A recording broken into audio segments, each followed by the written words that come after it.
Hey, I'm Talitha Kuomi, and this is Challenge 3, Kenzie. All the same yarn, all the same color, 15 skeins for each of us. Everybody come up with something completely unique and different, and one of them will be considered the new thing, the new it pattern that everyone will want to buy the yarn for, this yarn for, everywhere.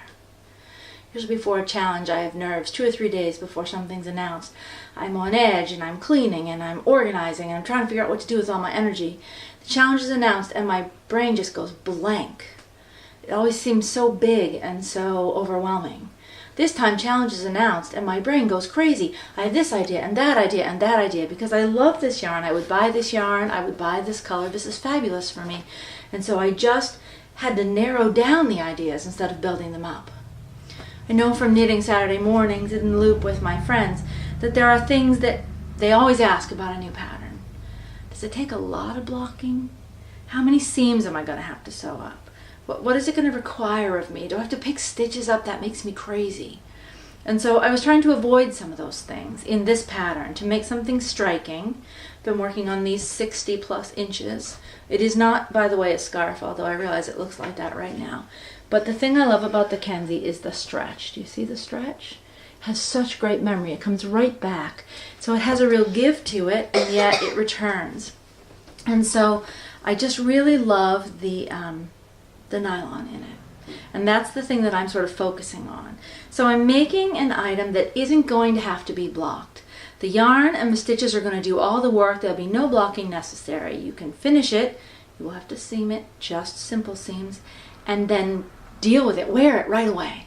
Now the seams are 2 long arcing seams, but they will be in a place where if you're not a great seamer, it's not going to show. Not like when you have a cardigan and there's a seam up the side and it all wrinkles, or there's a cowl and there's a seam and you can see that edge. They're in places where they're not going to be that obvious. There are stitches to be picked up, but I sort of finagled that in a way that makes it very manageable. There'll be 2 stitches picked up at the end of each garter stitch column, 6 stitches picked up in the middle, 2 stitches.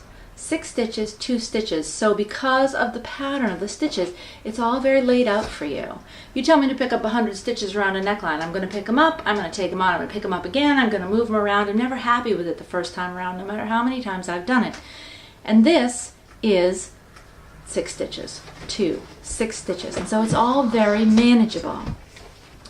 Also, I've been playing with the ends, sometimes often on a folded hem edge. There is 1 purl row and you turn it, and then here's the hem. But I've done 3. Can you see? There's almost a flat edge at the edge, which I'm really excited about because I love the 3-dimensional bit of it. It just gives a little extra pop on the edge because it's got 3 rows there instead of 1, so it has more of a flat surface. I'm very excited about this piece. I'm excited about the nylon and the yarn. I love the yarn. I'm really enjoying working with it. It pulls out well when you make mistakes, as people have been saying, and it has a little bit of a halo, and the tweediness is right up my alley. And then it has that fantastic stretch and return, that memory that you often don't get with yarn. So this is Kenzie. This is my project so far, and I'm going to get back to picking up stitches into the needles now. Thanks. Okay guys, applause. I'm ready. Applause, clapping. 3 kids on the couch.